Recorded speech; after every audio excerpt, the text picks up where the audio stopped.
प्यारे बच्चों, कैसे हैं आप लोग? आप लोगों के जो व्हाट्सएप पे मैसेज प्राप्त हुए थे मुझे और बोले सर हिंदी मीडियम में भी पढ़ाओ, तो हिंदी मीडियम वालों की जो कक्षा 10 का विज्ञान है वो स्टार्ट कर रहे हैं, शुभारंभ कर रहे हैं। और सबसे पहले आपकी कक्षा 10 का विज्ञान का जो अध्याय 8 है, अध्याय 8 आनुवांशिकता, एनसीईआरटी की बुक का अध्याय 8 आनुवांशिकता, वो स्टार्ट कर रहे हैं, है ना। अध्याय 8 का आनुवांशिकता चैप्टर बड़े मजे से, बड़े इंटरेस्टिंग तरीके से पढ़ने वाले हैं। देखो, हमारे पढ़ाने के बाद जो भी पेपर के क्वेश्चन आएंगे वो सारे हम पढ़ा देंगे। तो जब हम सारे पढ़ने वाले हैं तो आप बेटर ये है कि कॉपी और पेन लेके बैठे, जो इंपॉर्टेंट है वो नोट भी कर ले, ठीक है। तो स्टार्ट करते हैं आपका अध्याय 8 आनुवांशिकता। अध्याय 8 आनुवांशिकता। सबसे पहले बात करें आनुवांशिकता है क्या चीज। देखो, आनुवांशिकता के अंदर दो ही वर्ड आते हैं। आनुवांशिकता में दो ही चीजों का अध्ययन किया जाता है, एक लक्षणों की वंशानुगति और दूसरी विभिन्नता है। आनुवांशिकता के अंदर दो ही चीजों का अध्ययन किया जाता है, मुख्य रूप से दो ही चीजों का अध्ययन किया जाता है, एक लक्षणों की वंशानुगति और दूसरी विभिन्नताएं। इसके जो भी सिद्धांत है, प्रक्रिया, वो सब अध्ययन किया जाता है आनुवांशिकता के अंदर, है ना। तो लक्षणों की वंशानुगति मतलब लक्षण जो है ना, एक पीढ़ी से दूसरी पीढ़ी में कैसे ट्रांसफर हो रहा है, माँ बाप से बच्चों में कैसे जा रहा है, ये हुई लक्षणों की वंशानुगति। और विभिन्नताएं, विभिन्नता मतलब विभिन्नता है डिफरेंस, भाई बहनों में भी तो विभिन्नता है, भाइयों भाइयों में विभिन्नताएं दिखती दोनों के अंदर, तो सारी विभिन्नताएं। एक ही जाति में विभिन्नताएं देख सकते हैं, अलग अलग जातियों में विभिन्नताएं देखते हैं। जाति क्या होती है? अरे जाति क्या होती है? आकार एवं आकृति में समान जीव जो कि परस्पर जनन करके जननसम संतति उत्पन्न कर सके, एक जाति कहलाती है। जननसम से क्या तात्पर्य है? जननसम से यह तात्पर्य है कि ऐसी संतति जो आगे फिर जनन करके संतति उत्पन्न कर सके। बात समझ में ना। ये जननसम वर्ड जो है ना, खच्चर के आने के बाद हुआ था। घोड़े गधे से बनता है ना, खच्चर घोड़े गधे से, घोड़े की स्पीशीज गधे की स्पीशीज दोनों का करे तो खच्चर बनता है, राइट। तो जाति को अंग्रेजी में स्पीशीज कहते हैं, है ना। कहीं पे आपको सीधे सीधे स्पीशीज लिखा हुआ मिल जाता है, कहीं जाति लिखा हो, तो कंफ्यूज नहीं होना, ठीक है। तो एक ही जाति में विभिन्नताएं देखते हैं, अलग अलग जाति में विभिन्नता देखते हैं, इवन एक ही परिवार में विभिन्नता है। इन सबका अध्ययन किसमें करेंगे? आनुवांशिकता के अंदर। और जो आनुवांशिकता शब्द है ना, ये किसने दिया था? अरे आनुवांशिकता शब्द बेटसन ने दिया था, बस बहुत ही था। उसके बाद जो है आनुवांशिकता के अंदर जो सबसे अच्छा जो काम किया था वो मेंडल ने किया था। किसने किया था? मेंडल ने किया था। और आज हम मेंडल का स्टडी करने वाले हैं, मेंडल के बारे में पढ़ने वाले हैं और मेंडल के वर्क के बारे में पढ़ने वाले हैं। तो हमारा जो आज का टॉपिक है वो क्या है? लक्षणों की वंशागति के नियम। लक्षणों की वंशागति के नियम, मेंडल का योगदान, उसको पढ़ने वाले हैं। और उसमें एक जीन की वंशागति और द्विजीन की वंशागति देखने वाले हैं। तो सबसे पहले मेंडल की बात करें। मेंडल का पूरा जो नाम था ग्रेगर जॉन मेंडल था। 1822 में उनका जन्म हुआ और 1884 में इनकी मृत्यु हो गई, ठीक है। 1857 के लगभग काम स्टार्ट किया और 1864 में कंप्लीट करके 1865 में अपना काम सबके सामने ला दिया और 1866 में इनका काम जो है प्रकाशित हो गया। ये मेंडल जो है ना, एक चर्च में पादरी थे। क्या थे? पादरी जो हमारे यहाँ पुजारी जी होते हैं, वह चर्च में पादरी होते हैं। तो चर्च में पादरी थे मेंडल, ठीक है। और उसी चर्च का जो गार्डन था ना, उद्यान था, उस गार्डन के अंदर उन्होंने मटर के पादप के ऊपर प्रयोग किए थे। देखो, मटर के पादप का वैज्ञानिक नाम आपको याद करना है, ज्यादा कुछ नहीं, छोटी छोटी कुछ चीजें याद करनी है आप लोगों को, है ना। तो मटर के पादप का वैज्ञानिक नाम आपको याद करना है। और वैज्ञानिक नाम क्या मटर के पादप का? पाइसम। बोलो, आगे बोलो। पाइसम तो मैंने बोल दिया, आगे क्या है? सेटाइवम।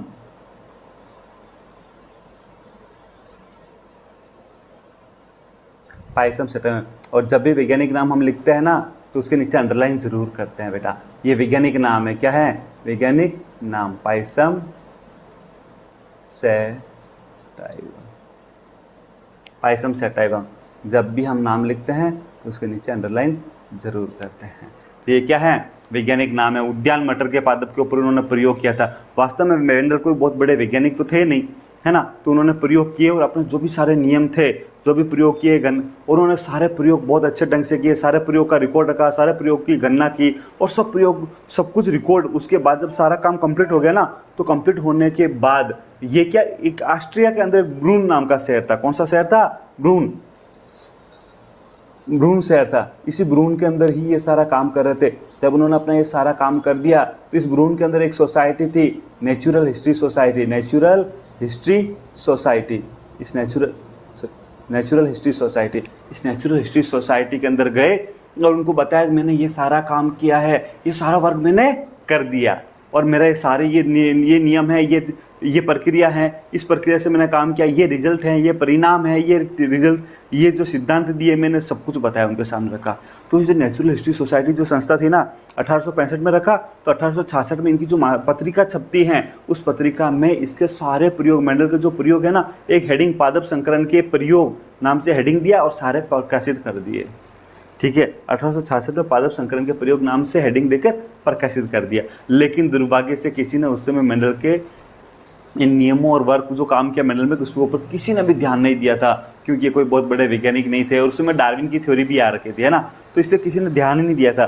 फिर जो मेंडल की मृत्यु हो गई 1864 में, ठीक है, सॉरी 1884 में, मेंडल की मृत्यु हो गई 1884 में, ठीक है। मृत्यु के 16 साल बाद और जब वर्क को अपना पब्लिश किया, सबके सामने रखा, जब वर्क कंप्लीट हो गया था ना 1865, तो उसके 35 साल बाद सन 1900 में 3 वैज्ञानिकों ने वापस मेंडल जैसे ही नियम की खोज की और मेंडल जैसा ही काम किया, और जब प्रकाशित करने पहुंचे तो उन्होंने देखा कि ऐसा काम तो मेंडल पहले कर चुके हैं।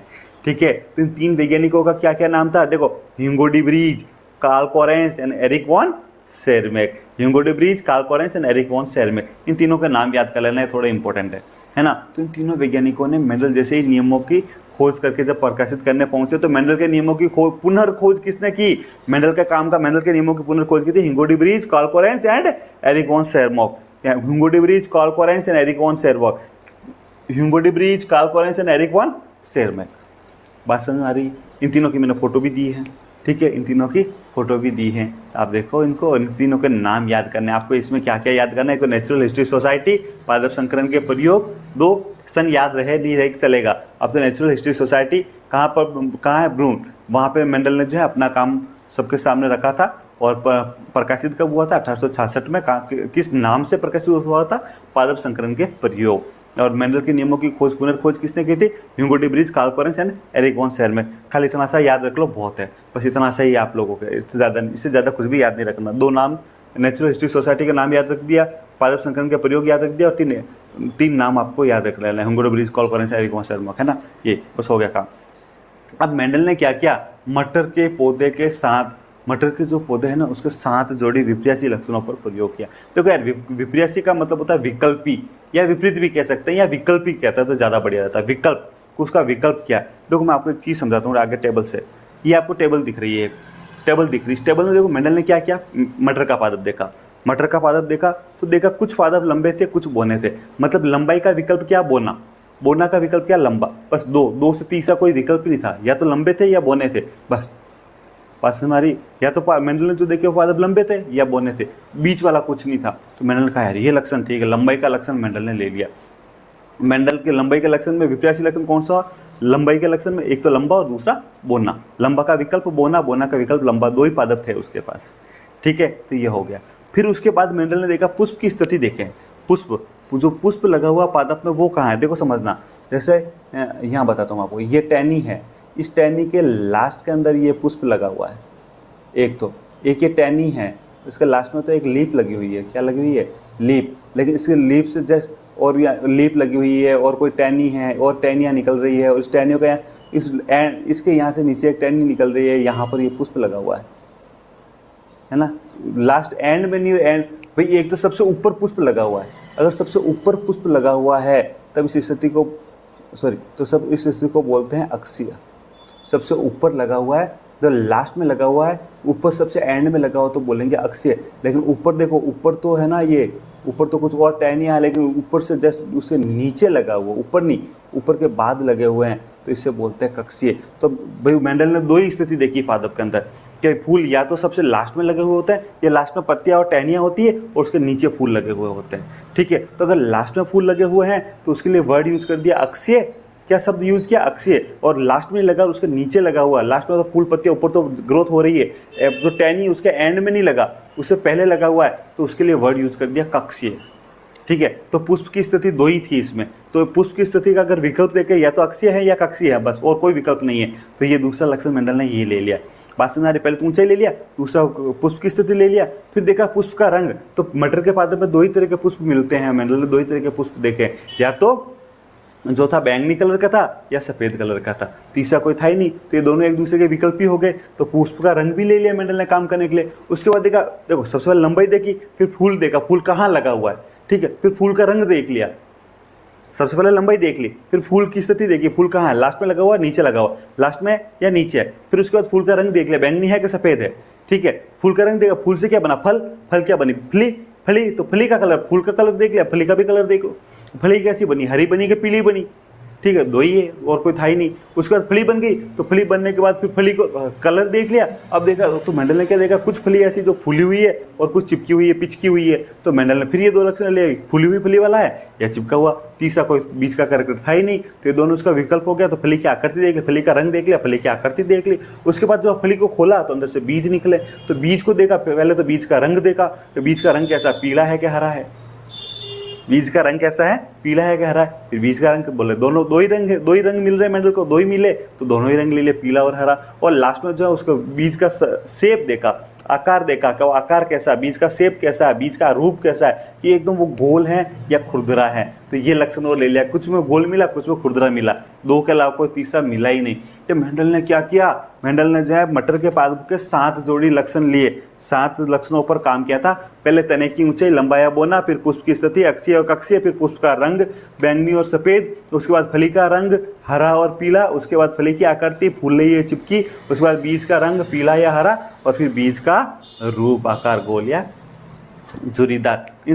ये 7 लक्षण, 7 तो लक्षण हो गए, कौन से, लंबाई वाला लक्षण हो गया है ना, फिर फूल की स्थिति वाला लक्षण हो गया, फूल का रंग हो गया, फली का रंग हो गया, फली की आकृति हो गई, बीज का रंग हो गया, बीज का, ये तो 7 तो क्या हो गए लक्षण। और इस लक्षण में 7 में से जो 7 जोड़ी विकल्पी या विप्रेयसी लक्षण, 7 जोड़ी विप्रेयसी लक्षण में क्या आएगा, लंबाई लक्षण, इसके विप्रेयसी लक्षण लंबा और बोना, ठीक है।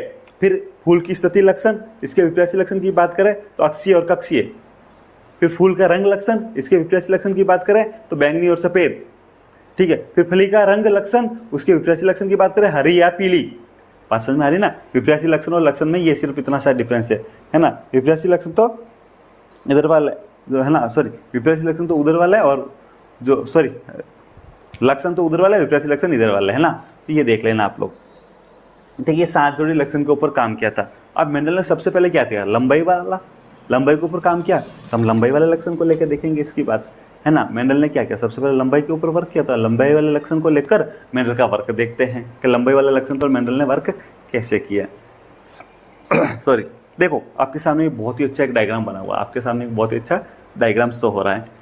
ये आपकी एनसीईआरटी का है, एनसीईआरटी का डायग्राम है ना। इसके अंदर क्या किया, मेंडल ने क्या किया, लंबाई वाले लक्षण दिए थे, तो लंबाई के लिए मेंडल ने लिखा था कैपिटल टी। जो लंबा पौधा था ना उसके लिए लिखा कैपिटल टी, कैपिटल टी। क्या लिखा था, कैपिटल टी, कैपिटल टी। और जो बोना वाला पादप है ना उसके लिए लिखा स्मॉल टी, स्मॉल टी। क्या लिखा, स्मॉल टी, स्मॉल टी। अरे बड़ा छोटा, कैपिटल स्मॉल तो समझते होंगे ना आप लोग, कैपिटल स्मॉल, बड़ी एबीसीडी, छोटी एबीसीडी। कैपिटल लेटर मतलब बड़ी एबीसीडी के अक्षर, और स्मॉल लेटर मतलब छोटी एबीसीडी के अक्षर। बात समझ आ रही है, हाँ इतना सा समझते हैं हमारे यार 10th क्लास के बच्चे हैं, ठीक है। तो देखो capital T, small T, small T, ये दोनों हुए हमारे पास पेरेंट्स फर्स्ट, दोनों हुए पेरेंट्स फर्स्ट। देखो ये वाला लंबा पौधा, बोना पौधा, लिख दो आप भी, यहाँ पर नीचे लिखना जरूरी है, लंबा इधर बोना, लिखना जरूरी है ना बेटा। इसका फिनोटाइप कैसा है, कैसे दिखते हैं वो लिखना जरूरी है। सबसे पहले क्या होगा, सबसे पहले इनमें अर्धसूत्री विभाजन होगा। क्या होगा, अर्धसूत्री विभाजन होगा, ठीक है। देखो मैं एक बता रहा हूँ, वापस हटाऊंगा ये, कैपिटल टी, कैपिटल टी, अर्धसूत्री विभाजन होगा तो गैमेट्स बनेगा, गैमेट्स कैसे ऐसे बनेगा। देखो बेटा समझना, आपने जो है ना लास्ट ईयर कक्षा 9 के अंदर विभाजन पढ़ा था, विभाजन पढ़ा था। विभाजन आपने 2 प्रकार से पढ़ा होगा, यहाँ समझना आप, 2 प्रकार से पढ़ा होगा। एक सेल है जो 2n है, 2n है ना, 2n है। अगर इसमें अगर समसूत्री विभाजन होगा तो क्या होगा, जो दोनों नई कोशिकाएं बनेगी वो अपनी मातृ कोशिका से आकार में तो छोटी होगी, लेकिन उसके अंदर 2n गुणसूत्रों की संख्या उसके मातृ कोशिका के बराबर रहेगी। 2n, इसको बोलते हैं समसूत्री विभाजन। जो आनुवंशिक कोशिकाएं होती है उसके अलावा सारी कोशिकाएं समसूत्री विभाजन करती है। आनुवंशिक कोशिकाओं से युग्मकों का निर्माण होता है, और जहाँ युग्मकों का निर्माण नहीं होता वहाँ सब जगह समसूत्री विभाजन, इस टाइप का विभाजन होता है। बात समझ में आ रही है आपको, कि भाई 2n है, जैसे 2n का मतलब क्या है, 2n का मतलब यहाँ पे n के 2 सेट, 2n है, 2n मतलब 2n है, और जब इसमें विभाजन हुआ तो दोनों n अलग अलग हो गए, एक n इसमें आ गया, सॉरी 2n इसमें भी आ गए और 2n इसमें भी आ गई, ये तो समसूत्री विभाजन में होता है। बात समझ में आई आपको, है ना। अब देखो मैंने यहाँ पे 2n लिखा, इसकी जगह मैं 2n एवरेज भी लिख सकता हूँ, यहाँ पे भी n लिखा है, एवरेज लिख सकता हूँ, ठीक है। लेकिन अर्धसूत्री विभाजन में थोड़ा सा अलग चीज़ होती है। मतलब ये है कि 2n कोशिका से समसूत्री विभाजन से जितनी भी कोशिका बनेगी सारे 2n बनेगी। अब समसूत्री विभाजन के अंदर थोड़ा सा यहाँ अलग होगा। देखो समसूत्री विभाजन के अंदर क्या होगा, ये 2n है ना, 2n। तो जब इसमें विभाजन होगा, अर्धसूत्री विभाजन होगा, अगर इसमें अर्धसूत्री विभाजन होगा तो एक कोशिका में n गुणसूत्री जाएंगे, दूसरी में भी n ही जाएंगे। आप चाहो इसको n ऐसे लिख दो, तो इसमें अर्धसूत्री विभाजन है तो एक में n आया और दूसरे में भी n आया। तो जो अर्धसूत्री विभाजन है, अर्धसूत्री विभाजन, अर्धसूत्री विभाजन, अर्धसूत्री विभाजन के अंदर क्या होता है, अर्धसूत्री विभाजन में गुणसूत्रों की संख्या आधी हो जाती है। जैसे 2n है तो इसमें n और n। बात समझ आ रही। युग्मक में हमेशा अर्धसूत्री विभाजन ही होगा। 9th क्लास में पढ़ा है तुम लोगों ने, 9th क्लास में कोशिका विभाजन है, उसके अंदर ये टॉपिक है ना, तो वहां पढ़ा है तुम लोगों ने अर्धसूत्री विभाजन, समसूत्री विभाजन, ठीक है। तो अब ज़्यादा नहीं देखो, अगर समझ में नहीं आया ज़्यादा कंफ्यूज मत हो। ये सुनो, अर्धसूत्री में गुणसूत्रों की संख्या आधी हो जाती है, समसूत्री में कुछ भी समान ही रहती है। बस नाम से अर्ध मतलब आधा, सम मतलब समान। मात्र कोशिका और पुत्री कोशिका में गुणसूत्रों की संख्या समान रहती है तो समसूत्री, और मात्र कोशिका और पुत्री कोशिका में, मात्र कोशिका में गुणसूत्रों की संख्या जितनी हो उससे अगर पुत्री कोशिका में आधी हो जाए तो अर्धसूत्री विभाजन, ठीक है। और जब भी युग्मक बनता है तो क्या होता है, अर्धसूत्री विभाजन होता है। क्या होता है, अर्धसूत्री विभाजन होता है। तो देखो ये कैपिटल टी इसके अंदर गुणसूत्रों का 2 जोड़ा है। अब युग्मक बन रहा है तो एक कैपिटल टी इसमें पहुंच जाएगा, एक कैपिटल टी इसमें पहुंच जाएगा। 2 प्रकार के युग्मक बनेंगे और दोनों में कैपिटल टी है, तो मैं दोनों अलग अलग लिखने की जगह पर एक सिंगल कैपिटल टी लिख सकता हूँ ना बेटा, एक सिंगल कैपिटल टी लिख सकता हूँ। भाई जितने भी युग्मक बनेंगे सब में कैपिटल टी ही जाना है, तो मैं सिंगल कैपिटल टी लिख दूँ। बात समझ आ रही है क्या, बात समझ आ रही है, ठीक है। तो देखो इस चीज़ को वापस एक बार सबको हटाकर वापस समझते हैं। हमने क्या लिखा सबसे पहले, capital T capital T. Capital T कैसा है, लंबा ना बेटा, लंबा है, ठीक है। उसके बाद स्मॉल टी कैसा है, बोलो, बोना पादप, लंबा पादप और बोना पादप, ठीक है। अब सबसे पहले इसमें अर्धसूत्री विभाजन होगा। क्या होगा, अर्धसूत्री विभाजन। मियोसिस बोलते हैं अंग्रेजी में, ठीक है। हिंदी में क्या बोलते हैं, अर्धसूत्री विभाजन। कौन सा विभाजन होगा, बोलो, अर्धसूत्री विभाजन। अरे साथ साथ कुछ बोलते भी रहो, लिखते भी रहो, उससे क्या होगा कि आप एक्टिव रहोगे, है ना। तो अर्धसूत्री विभाजन, तो अर्धसूत्री विभाजन से इससे क्या होगा, ओनली एक ही कैपिटल टी बनेगा, और इससे क्या होगा, ओनली एक ही स्मॉल टी। ये क्या बन गए, ये युग्मक बन गए। क्या बन गए, युग्मक। इनको लिखेंगे G1। क्या लिखेंगे, G1। ये है हमारे पेरेंट्स फर्स्ट, P1। क्या है, P1। एक्चुअली युग्मक को अंग्रेजी में बोलते हैं गैमेट्स। क्या बोलते हैं, गैमेट्स। गैमेट्स का पहला शब्द कौन सा, G, तो इसीलिए इसे G1 लिख देंगे। क्या लिखेंगे, G1। ये युग्मक 1। अब इनके बीच में हम क्रॉस करवा रहे हैं, क्रॉस करा रहे हैं, तो हमारे पास क्या आ गया, कैपिटल टी स्मॉल टी। लेकिन ये सारे पादप कैसे हैं, लंबे हैं। सारे पादप कैसे हैं, लंबे। पर कैसे हैं, अरे दोनों मिक्स है ना तो संकर लंबे, फिर दोनों मिक्स आ रहे हैं तो संकर लंबे। कैसे हैं, संकर लंबे पादप प्राप्त हुए। अब जब मेंडल ने देखा कि यार एक लंबा था एक बोना था पर सारे पादप लंबे हो रहे हैं, तो मेंडल ने कहा कि क्यों ना हम इसको आगे और इसकी पीढ़ी प्राप्त करके देखें। भाई F1 जनरेशन फर्स्ट पीढ़ी ये जो आई, इसको बोला हमने F1 जनरेशन। क्या बोला, F1 जनरेशन, फर्स्ट पीढ़ी, F1 पीढ़ी। क्या बोला, F1 पीढ़ी। तो हमने क्यों ना इसकी आगे पीढ़ी प्राप्त करें। तो मेंडल ने क्या किया, F1 पीढ़ी से पहले तो उसके अंदर परपरागन करवाया था, क्रॉस पोलिनेशन करवाया था, क्रॉस करवाया था, ठीक है। लेकिन जो F1 पीढ़ी थी उसको स्वपरागित होने दिया। F1 पीढ़ी में क्या किया, स्वपरागित होने दिया। मतलब जो दोनों ही पेरेंट्स हैं, कैपिटल टी स्मॉल टी। चलो इसको आगे ले लेते हैं। मतलब ये जो कैपिटल टी, जो F1 में हमारे पास क्या है, कैपिटल टी स्मॉल टी। जब इसमें स्वपरागन कराएंगे तो दोनों में से एक मेल होगा और दूसरा फीमेल होगा। लेकिन दोनों को दोनों होगी कैसी, अरे दोनों का जीनोटाइप जो दिखना जीन है वो तो समान होंगे, capital T small T, capital T small T. ये देखो, अच्छा एक चीज़ ध्यान रखना, इसमें से मान लो हमने लंबा को मेल लिया है, बोना को फीमेल लिया, या लंबा को मेल लिया है, फीमेल लिया, कोई फर्क नहीं पड़ना, रिजल्ट वही आना है। तो जो इसको इच्छा हो उसको मेल लिख दो और जिसको इच्छा हो उसको फीमेल लिख दो। हाँ, साइंस में देखो ये सिंबल लगा हुआ यानी कि मेल, और ये सिंबल अगर कहीं लगा हुआ इसका मतलब होता है फीमेल। ये ध्यान रखना, साइंस में मेल फीमेल ऐसे लिखते हैं। ठीक है। तो अब देखो ये हमारे पास मेल, ये हमारे पास फीमेल, अब इसके बीच में गैमेट, इनके भी युग्मक बनेंगे, युग्मक बनेंगे, इससे दो प्रकार के युग्मक बनेंगे, एक कैपिटल टी एक स्मॉल टी, इससे भी दो प्रकार के युग्मक बनेंगे, एक कैपिटल टी एक स्मॉल टी।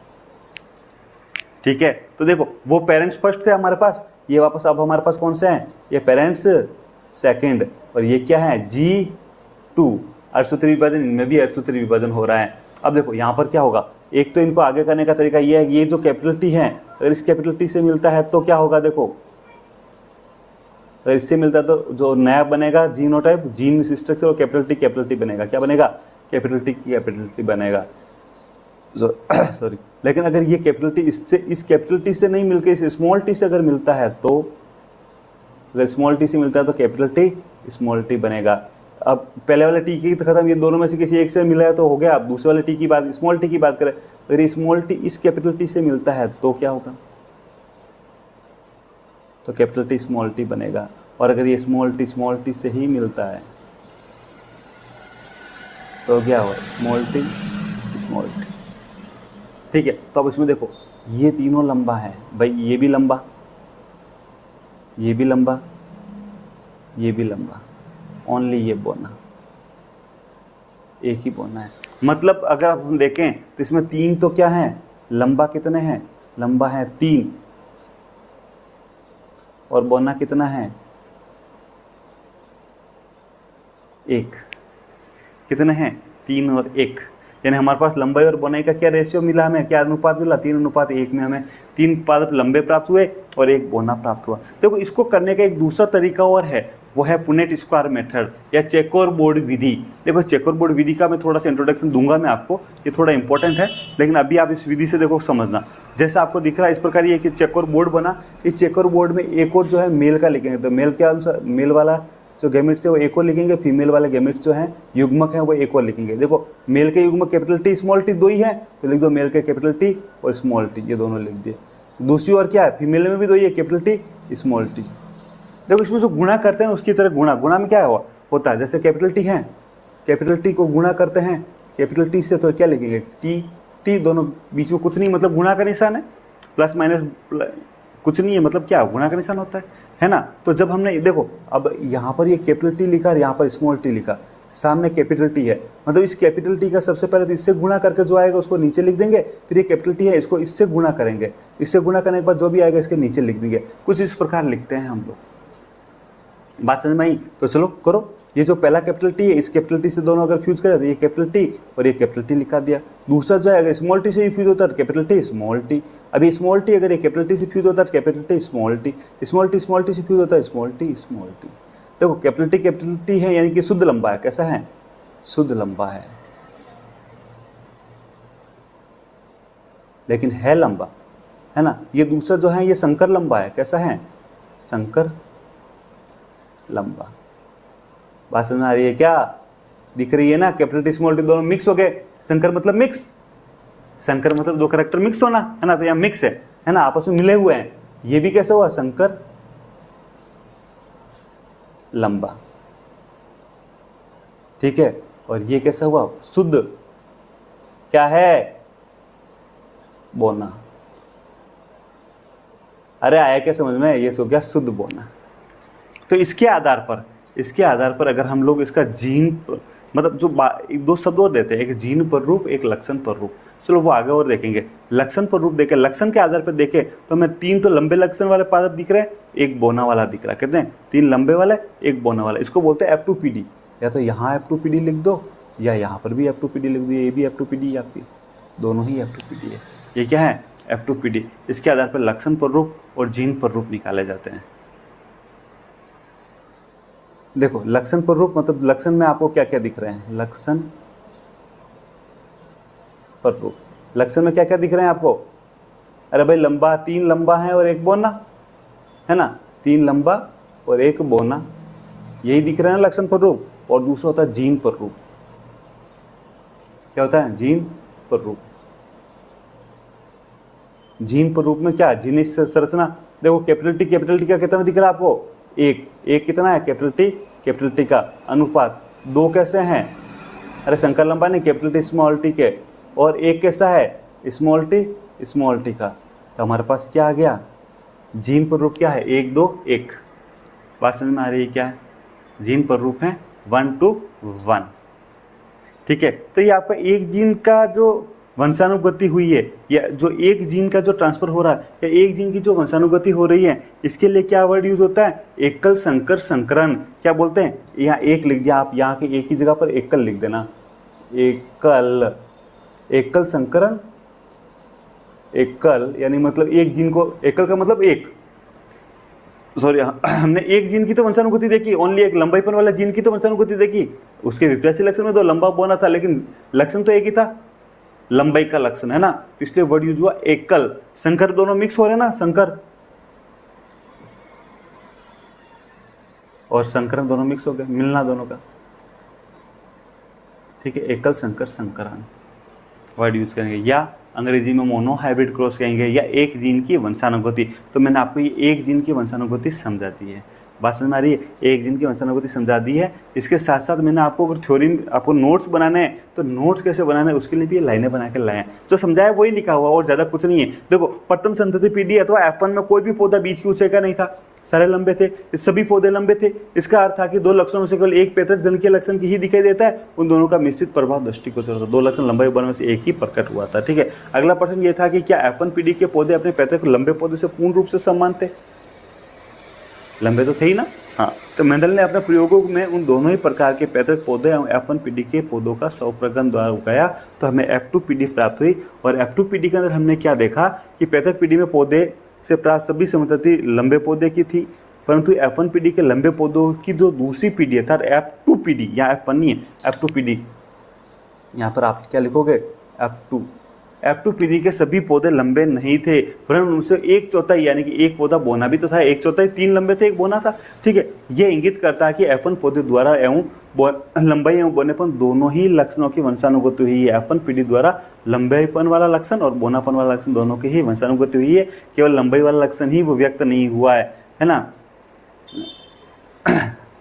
बल्कि बोना वाला लक्षण भी F2 पीढ़ी के अंदर व्यक्त हुआ है, लेकिन F1 में केवल लंबाई वाला लक्षण ही व्यक्त हुआ था। अतः लैंगिक जन्म द्वारा उत्पन्न होने वाले जीवों में किसी भी लक्षण की 2 प्रतिकृतियां की स्वरूप वंशानुगति होती है। ये दोनों एक समान हो सकते हैं अथवा भिन्न हो सकते हैं, जो उनके जनक पर निर्भर करता है।